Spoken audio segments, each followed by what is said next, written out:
पूज्यपाद श्री उड़िया बाबा जी महाराज, जो साधक पवित्रता से, चाहे गृहस्थ में हो या व्यक्त हो, नैष्ठिक ब्रह्मचारी हो या सीमित ब्रह्मचारी हो, सीमित ब्रह्मचारी वर्ष बाद फिर गृहस्थ में जाना है, नैष्ठिक ब्रह्मचारी आजीवन ब्रह्मचर्य रहना है, उसको इन 21 बातों को ध्यान पूर्वक सुनना चाहिए और अपने जीवन में उतारना चाहिए।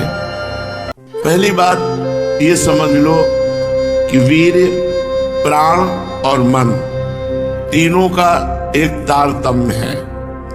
ये परस्पर इनका घनिष्ठ संबंध है। इनमें से एक भी बिगड़ा तो तीनों बिगड़ जाएंगे। वीर बिगड़ा तो प्राण शक्ति कमजोर हो जाएगी, मन चंचल, अशांत, मलिन, पाप में हो जाएगा।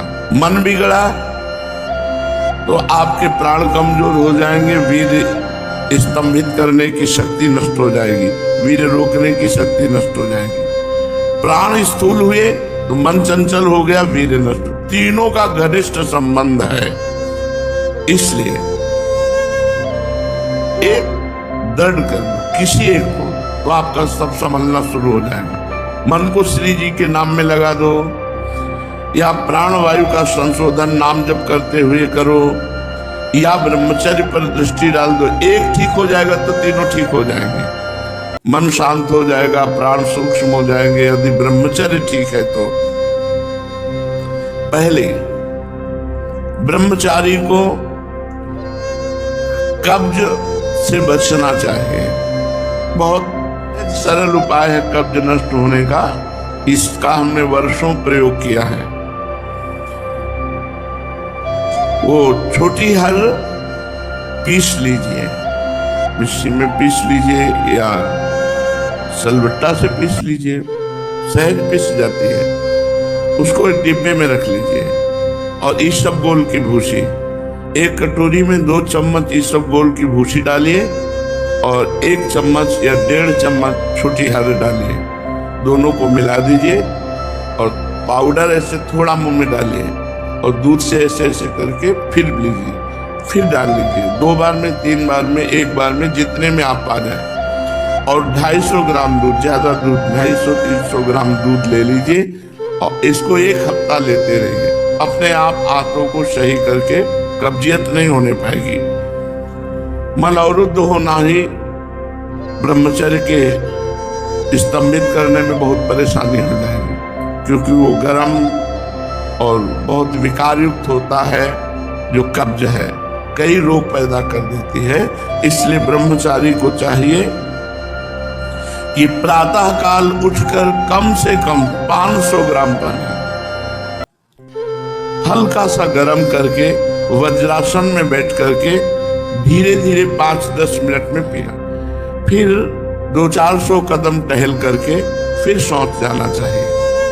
आप देखना, आप कब्जियत की शिकायत खत्म हो जाएगी अगर आप ऐसे करेंगे। दूसरा, मैदा और पकवान और चाय, ये कब्ज बनाने वाली चीजें ब्रह्मचारी को नहीं लेनी चाहिए।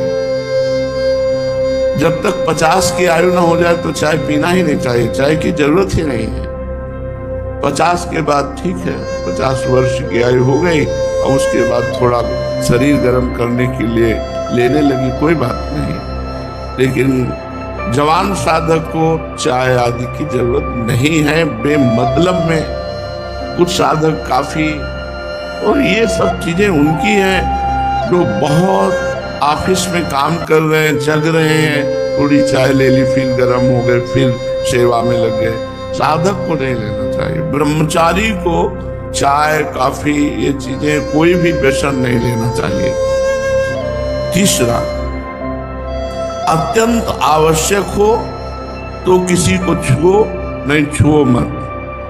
रोगी को छूने के लिए कोई परहेज नहीं। मान लो कोई रोगी है, आप सेवा में लगे हो तो उस समय कोई परहेज नहीं, पूरे बिल्कुल प्यार से उसकी सेवा करो, कहीं कोई तुम्हारा नुकसान नहीं होगा, क्योंकि भगवत भाव से सेवा कर रहे हो। आपने किसी को छुआ तो परेशानी हो जाएगी। इसीलिए बच के भगवत मार्ग में चलना है। अब वो कैसी पवित्रता से है, कैसे विचार वाला है, कैसे आचरण करता है, उसके सारे परमाणु शरीर में है। आप टच करेंगे वो परमाणु आप में आ जाएंगे बच के। चौथा, किसी से अश्लील बातें मत। ब्रह्मचर्य रहना है तो गंदी बातें, भोग संबंधी बातें, अश्लील बातें न करें। पांचवा, बाल काढ़ना, काला लगाने लेना बालों में, मांग का, ये सब बिल्कुल नहीं। कपड़े इसी पांचवे में, बाल, कपड़े, श्रृंगार, शौक, शौकीनी, ये सब ना करें, क्योंकि ऐसा करने से शरीर, मन, बुद्धि ये तीनों रजोगुण से युक्त हो जाते हैं और साधक का पतन होने लगता है। एक साधक को देखा हो स्वर्ण के ऐसे आभूषण का, किस लिए भाई? बोले निषेध है क्या आपका? बिल्कुल निषेध है। रज के पात्र में पाने का आदेश है, धातु के किसी भी तरह के व्यवहार को मना किया गया है, तो फिर तो महंगी वस्तु धारण करने की जरूरत ही नहीं है। शरीर राग त्यागना ही तो वैराग्य है। क्या कपड़े बदल लेना केवल वैराग्य है? शरीर राग त्यागना, गर्मी सर्दी सहना, गाली अपमान सहना, दुख सहना, यही हमारा परम धर्म है। दुख सहना, तिरस्कार, अपमान, निंदा, ये जब हम सहते तब हमारा परमार्थ पुष्ट होता है। छठवां, वही वस्तु पाओ जिसमें तुम्हें ज्यादा स्वाद न मिले और तुम्हारा स्वास्थ्य ठीक रहे, तुम्हारा शरीर बलयुक्त हो, सात्विक भोजन हो और स्वाद रहित भोजन हो। तो ऐसी चीज मत खाओ पियो जो तुम्हें बहुत पसंद है। सात्विक भोजन करो जो स्वाद रहित हो। सातवां, इत्र, गुलेल, सुगंधित द्रव्यों का लेपन बिल्कुल निषेध है ब्रह्मचारी के लिए। सुगंधित द्रव्य लगाना, इत्र, फुलेल लगाना, ये बिल्कुल निषेध है, नहीं लगाना चाहिए। आठवां, प्रतिदिन नियमानुसार व्यायाम करें। व्यायाम बहुत बार साधकों से कहते करो। देखो, एक मोटरसाइकिल भी सुबह जब स्टार्ट की जाती है, बहुत जोर से स्टार्ट की जाती है, खड़े खड़े उसको बहुत, वो एकदम गर्म हो गई, चल दी। तो ऐसे बहुत जोर से आधा घंटा स्टार्ट हो, दंड बैठक मारे, पसीना पसीना हो गए, सर के बल खड़े हुए, और भी आसन, प्राणायाम, व्यायाम, अगर ये करोगे व्यायाम तो ब्रह्मचर्य बहुत पुष्ट। जवान से तो जवान 100-500 दंड मारी, 100-500 बैठक मारी, तब समझ में आता है हाँ ब्रह्मचारी। समझ में आवे कि ब्रह्मचारी। व्यायाम करो, प्राणायाम करो, करो, मानो हमारी बात। हर साधक को, चाहे गृहस्थ साधक को, चाहे व्यक्ति, व्यायाम तो करना ही चाहिए। बहुत बड़ी औषधि व्यायाम है। प्रतिदिन नियमानुसार व्यायाम करो और भोजन उतना पाओ जितना आराम से पच जाए। 9, अच्छी तरह चबा चबा करके भोजन करो। कोई कोई तो ऐसे भोजन करते हैं, कवल गया वो अंदर गया। भगवान, अंदर कोई मशीन कटिया काटने की थोड़ी लगी। आते हैं 32 दांत इसलिए दिए कि 32 बार एक कवल को चबाओ, एकदम महीन लुब्धी करके। 2 रोटी भी अगर ऐसे पाओगे तो बहुत बड़ा असर करेंगे, वो आपका पौष्टिकता बढ़ाएंगी। अरे जल्दी जल्दी जल्दी जल्दी, शास्त्र कहता है थोड़ा आहार करो लेकिन खूब चबा चबा करके आहार करो। और दांत सफाई रखनी चाहिए। पाचन शक्ति पर बहुत प्रभाव पड़ता है जब आप चबा के नहीं पाते हैं। कुछ दिन बाद आपका लीवर गड़बड़ हो जाएगा। आप चबा चबा के पाइए, थोड़ा पाइए, अधिक पाइए, 40 मिनट में पाइए, 1 घंटे में पाइए, लेकिन चबा चबा करके पाइए। अगर हमारा भोजन चबा के जाएगा तो बहुत जल्दी पच जाएगा और वो स्वास्थ्यवर्धक होगा। थोड़ा अन्न भी बहुत शक्ति प्रदान करेगा। 10वां, 3 बार स्नान करना चाहिए ब्रह्मचारी साधक को। 3 बार ना हो सके तो 2 बार तो करना ही चाहिए। मुझे लगता है 2 बार तो प्राय सब लोग करते हैं, क्योंकि प्रातः स्नान और सायं के जब वाणी पाठ में आते हैं तो सब स्नान तिलक करके आते हैं। 11वां, अपने विचारों को रात्रि के सोते समय जांच कीजिए कि कितने मिनट गंदे विचार आए, किसके संग से, क्यों आए, कैसे हटाना चाहिए। 12वां, जहां रह रहे हो ऐसे स्थान पे होना चाहिए जिससे आपको शुद्ध वायु मिलती रहे। एकदम लॉक आसपास से बंद ऐसा नहीं, ऐसा होना चाहिए जिससे वायु क्रॉस होती हो। और वायु क्या है उसको कहते हैं अंग्रेजी में, हाँ वो है वेंटिलेशन वो हवा क्रॉस, वेंटिलेशन, हाँ हवा क्रॉस होती हो ऐसा रखना चाहिए कमरे का, कि एक दरवाजा खोल दिया, खिड़की खोल दिया, थोड़ा वायु शुद्ध आती रहे। 13वां, प्याज, लहसुन ये चीजें भोजन में नहीं होनी चाहिए। अब इसके आगे वाली तो क्या वर्णन करें, मांस मछली, ये तो कभी नहीं खाना चाहिए, खाना ही नहीं चाहिए किसी को भी। प्याज लहसुन घोर तमोगुण पैदा करता है, इसे नहीं खाना चाहिए, ये संतों ने वर्जित किया है। इसमें कोई पाप नहीं है खाने में, पर ये तमोगुण है और भजन में बहुत विरोधी है, इसलिए इसे नहीं पाया जाता। जैसे कुछ संत तो सलगम नहीं पाते, गाजर नहीं पाते, बैंगन नहीं पाते, क्योंकि इनमें तमोगुण होकर के भजन विरोधी वृत्ति आने की संभावना है। प्याज लहसुन तो खुला सब संतों ने निषेध किया है, जो हमारे भागवतिक मार्ग में चलने वाले हैं।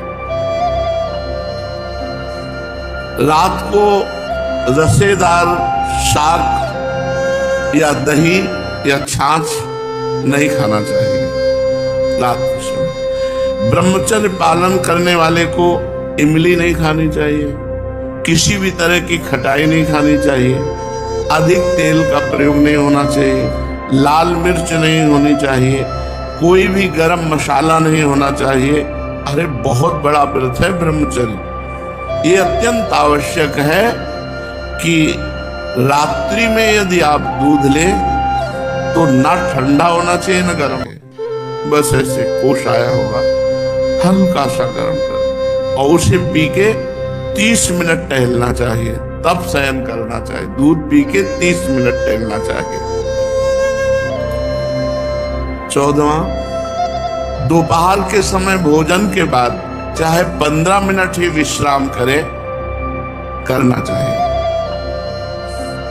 वैसे वर्णन है 16 नाड़ी करवट, 32 श्वास सीधे और 64 बाई करवट, इतने में 15 मिनट हो जाएंगे या कम में भी हो सकता है।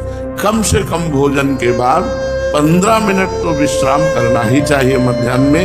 यदि रात्रि में आप जगते हैं तो मध्याह्न में सो सकते हैं।